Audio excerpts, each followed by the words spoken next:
welcome to the first ever IAK podcast. Until we come up with a better name, that's what we'll go with for now. So I'm here with the wonderful Dani Larkin.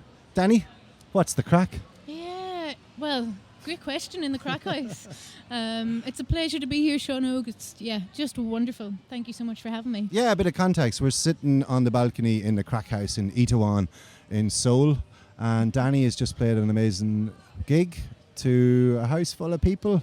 Went down really well. Dani, how did you end up playing to a house full of people in Itaewon Seoul? On a Tuesday night of all, a Tuesday a Tuesday.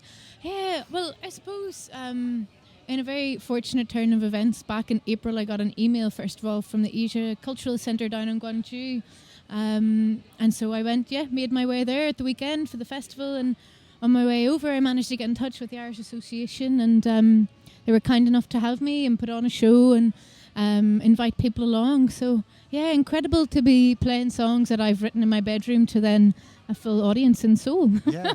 And how did the email come about? Like, how did they find you? Yeah, I didn't actually ask them that, which is probably an important thing to ask. Yeah. But I suppose last year I did a number of events, like showcase events. And one of them was WOMEX, which is like a World Music Expo. So you go and play your show, and you meet a lot of agents or bookers and labels and that kind of thing. And they were at that event, but they didn't come and say hello at the time. Okay. But I suppose picked me up. These are organisers, or are they part of an organisation or so anything like that? They're the Asia Cultural Centre in Gwangju, which was up until 10 years ago the first or the biggest cultural centre in all of Asia. Oh wow, okay. I think it's the second biggest now. Yeah. But it was incredible, like an incredible festival, artists from all over the world. And it's my first time in South Korea, so it's incredible to be here. What's been any sort of like first impressions, I suppose, for want of a it's a pretty generic question, but like what's impressed you about Korea? Yeah, I think the kindness. Yeah. There's a real kindness here, which is really lovely, and with that, like a politeness as well, and I've really enjoyed that, and I haven't got lost once, which is remarkable, and I've been able to decipher menus, like even though there's a completely different alphabet, it still feels like a very accessible place to be in terms of getting to meet people and getting to know people, which isn't always the case when you're only somewhere for a few days. Yeah, you've been here since the weekend? Thursday. We arrived into Incheon on Thursday, down to Gwangju, into Seoul yesterday, and we're here till Saturday. You're holding up well. Oh, sure, I'm playing a blinder. I had my first full night's sleep last night. Okay. So that stood to you tonight. Anyway. I think I needed it. So you play your music mostly in Belfast, is that right? Yeah, I'm based in Belfast and have been for a number of years. But in the past, I suppose since the pandemic, I've been playing all over the world. So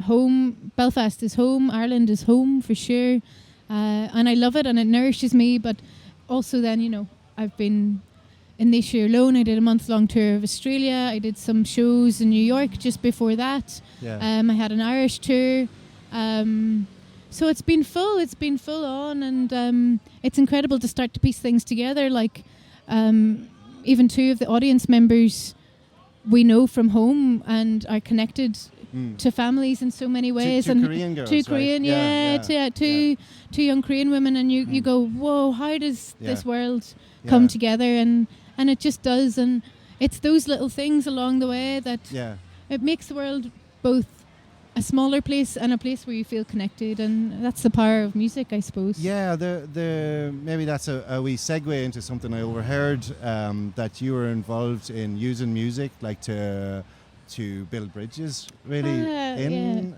Belfast. Yeah, I mean, in a former life, previous to Dani Larkin, I would have worked in I suppose music facilitation.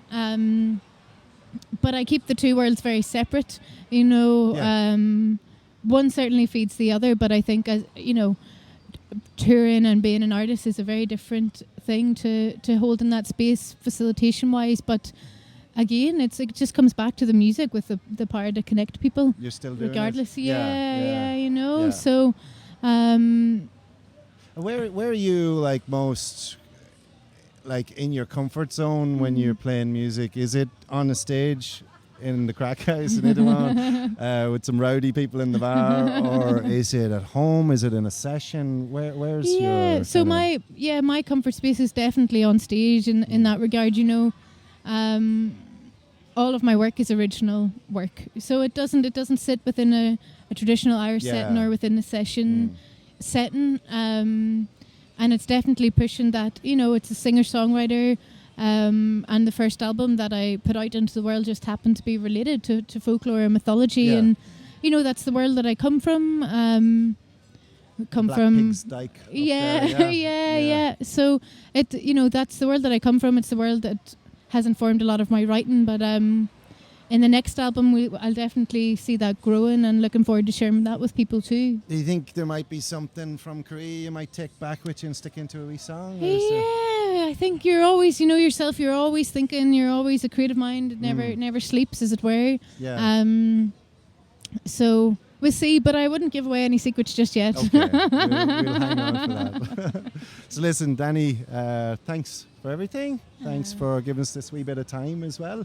All the best. Best of luck in your next adventure. Oh, cheers, Seán Óg. Finland, right? Yeah, off to Finland next. So a couple of weeks at home, and then on the plane again. We'll be keeping an eye out for you. Oh, cheers, Carmela. No, absolutely not. It'll be the first point of call next time. Yeah, all right. Oh, cheers. Thanks very much. Slán.